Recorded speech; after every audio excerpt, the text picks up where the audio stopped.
Chapter 2 of God Died at 3 o'clock by Reverend Gerald T. Brennan. This recording is in the public domain. Recording by Maria Therese.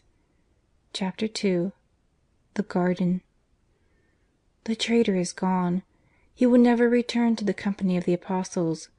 For Judas, the Last Supper will always be an hour of shame. Sadly Jesus looks on the empty place at the table, the place of Judas. Then he turns his eyes to the other apostles. There are only 11 of them now. Judas is gone. But Jesus still has Peter and Peter's brother, Andrew, and James and John, also brothers. Still faithful to him are Philip, Bartholomew, Matthew, Thomas, and Simon, and 2 more brothers, Jude and the other James. Christ smiles at these friends, his apostles. These are the men who must build the Church, who must carry His story to the ends of the earth. These are the men, poor frightened men, who must suffer in His name. The apostles listen as the Master begins to speak to them. First He gives them sorrowful news. Soon, He says, He will leave them, but He will come back. No, the apostles cannot go with Him. He is going to His Father in heaven, and He must go alone. Next Christ warns them of what will happen to them. Because they are His apostles, they will have to suffer many times. But He promises that their sorrow shall be turned into joy, great joy. The apostles are disturbed and they grow more frightened when Christ tells them that an hour of great danger is come. The apostles need encouragement, and Christ gives it to them. They should not worry too much, He says, about the troubles that the world will bring to them. "Have hope," He urges. "I have overcome the world." To the apostles, the Master's words are full of mystery. Their minds are weary and confused from trying to understand. At last Jesus rises. Looking toward heaven, He raises His arms. "O Father," He speaks, "I have finished the work that You gave Me to do." He prays for Himself. He prays for the apostles. He prays for the Church. The supper is over. It is almost midnight. It is time to go. Jesus leads the way down the narrow steps and the apostles follow. They do not know where Jesus is going at this hour of the night, but they follow the Master silently. Jerusalem is asleep, but not Jesus and His 11 apostles. The little group hurries through the streets of the city, and few words are spoken. They pass through the eastern gate and walk along the rough, narrow path that brings them to the brook of Cedron. They cross the bridge and come to a garden of olive trees. A stone wall surrounds the garden. This is the Garden of Olives. Jesus stops at the gate. He waits for the apostles to gather around Him before He speaks. "Sit here while I go inside to pray." The apostles are tired. They have walked for almost half an hour, and they are anxious to rest. Without saying a word, the men obey Christ and sit on the ground. Jesus walks through the gate into the garden. He turns and motions to Peter, James, and John to follow Him. The 3 apostles ask no questions. Tonight they want to be close to Jesus. They jump to their feet, walk into the garden, and keep a short distance behind the Master. Suddenly Jesus turns and faces the 3 men. The soft moon lights His face. He seems very sad.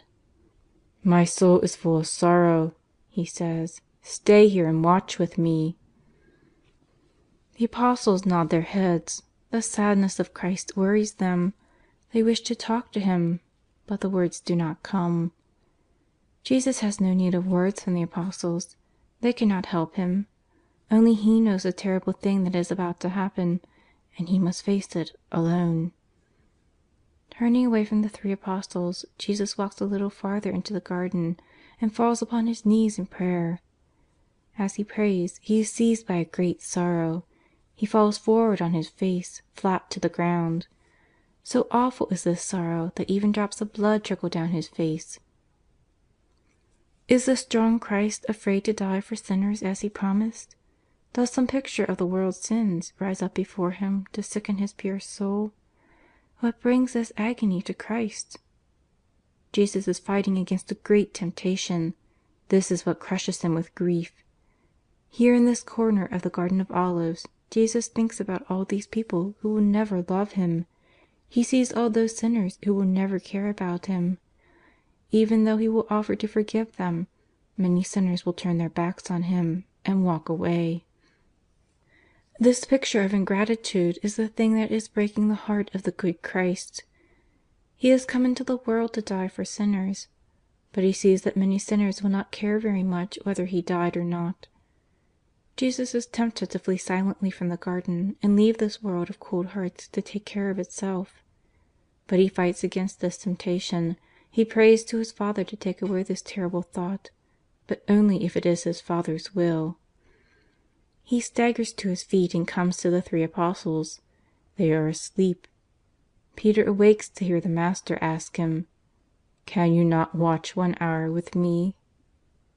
Now James and John are also awake. They see Christ's tired face marked with the bloody lines of suffering. They wonder. "Pray that you do not enter into temptation," says Christ to the 3 as He turns and walks slowly back to the place where He has been praying. Soon the apostles drop into sleep again.